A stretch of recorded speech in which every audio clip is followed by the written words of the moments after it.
The Indian ferroalloy industry in the organized sector came into existence in the mid-60s.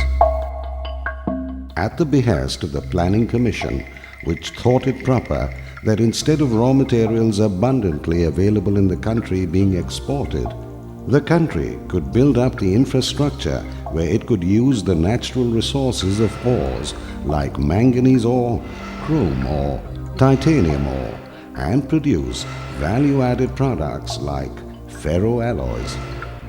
The first phase of expansion of the industry took place between the late 60s and 70s, and about 14 furnaces with capacity addition of 178 MVA undertook bulk production of manganese alloys, ferrosilicon and ferrochrome. The second phase of expansion was during the 80s. On product diversification, assimilation of advanced technology,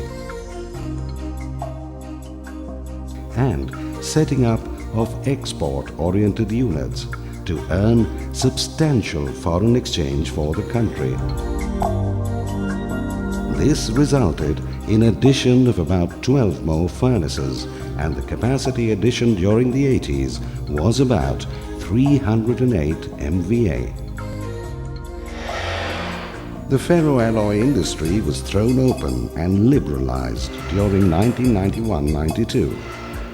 As a result, a number of small and medium units having transformer ratings of 2.5 MVA to 16 MVA came into production of bulk ferroalloys, particularly in the state of Andhra Pradesh, Madhya Pradesh, West Bengal, Kerala, Pondicherry, Goa, Jharkhand, Chhattisgarh, Jammu and Meghalaya. Since liberalization, the Indian ferroalloy industry has truly become global. The ferroalloy industry in India has grown rapidly since then, with a significant proportion being exported. The industry's present capacity has crossed 2,900 MVA, and by tonnage it is around 4.65 million tons. The products covered are manganese alloys, HC, MC and LC ferromanganese and silico-manganese, ferrosilicon, chrome alloys, HC, MC and LC ferrochrome, silicochrome and charge chrome, noble ferroalloys, ferromolybdenum, ferrovanadium, ferrotungsten, ferrosilicon magnesium, ferroboron, ferrotitanium. Like the software industry that propelled India to global fame and made India the hub of software development, properly nurtured, the Indian ferroalloy industry has the potential to make India the hub for ferroalloys to the world. Already, the Indian ferroalloy industry is a valuable foreign exchange earner.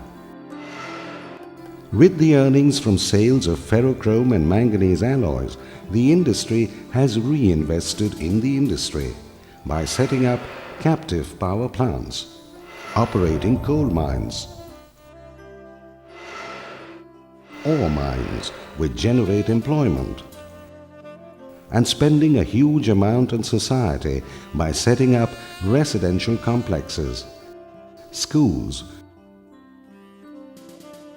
colleges, and hospitals, etc., in underdeveloped areas.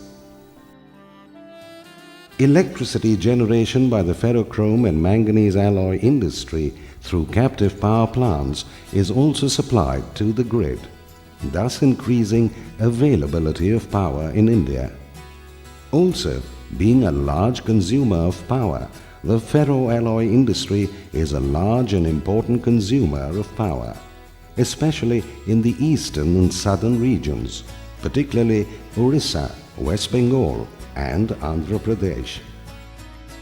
It is estimated that a 50,000 metric ton ferroalloy plant supports around 750 families around the plant. That is, a total of about 90,000 families by the ferroalloy industry in India. And these plants are located in remote areas where there is no other source of employment. Growing opportunity for Indian ferroalloy industry. The steep increase in power tariff in South Africa and China, coupled with increases in freight and labor, have decreased competitiveness of these countries and has resulted in a sharp reduction in ferroalloy exports from China, which has turned into a net ferroalloy importer since 2009. This presents an opportunity for the Indian ferroalloy industry to consolidate its position as a leading ferroalloy exporter to the world, after meeting the domestic requirements. With new facilities coming up, India has the unique ability to immediately scale up production of ferroalloys. India enjoys a freight advantage in markets such as China, Korea and Japan, which are large consumption centers. China in particular has shown nearly 25% growth in steel production and is still growing. It is expected that another 800 MVA to 1000 MVA capacity will be installed and will be in commercial production in the next 2 to 3 years, considering the expansion in the present and new capacities coming up in the steel sector and also as export-oriented units.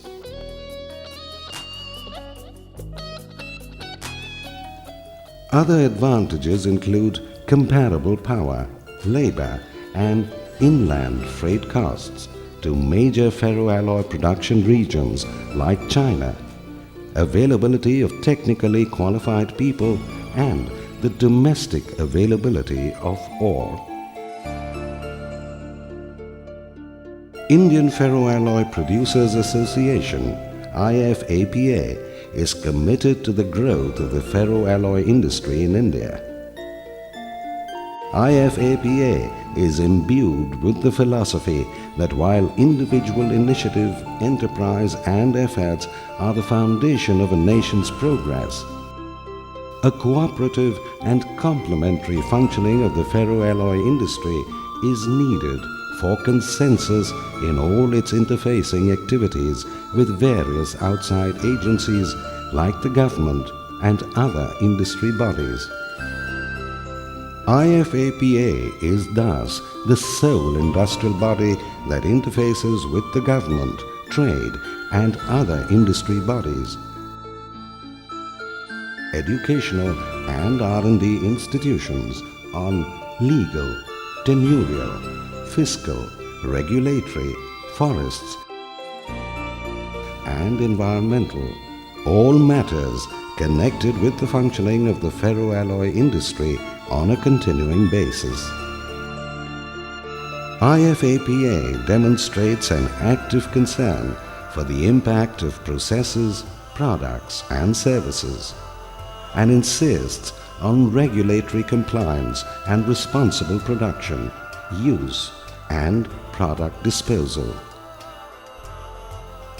IFAPA aims at providing a watching brief on regulatory issues, environmental and risk management information and reviews of available data by independent institutions, and increasing cooperation amongst its members.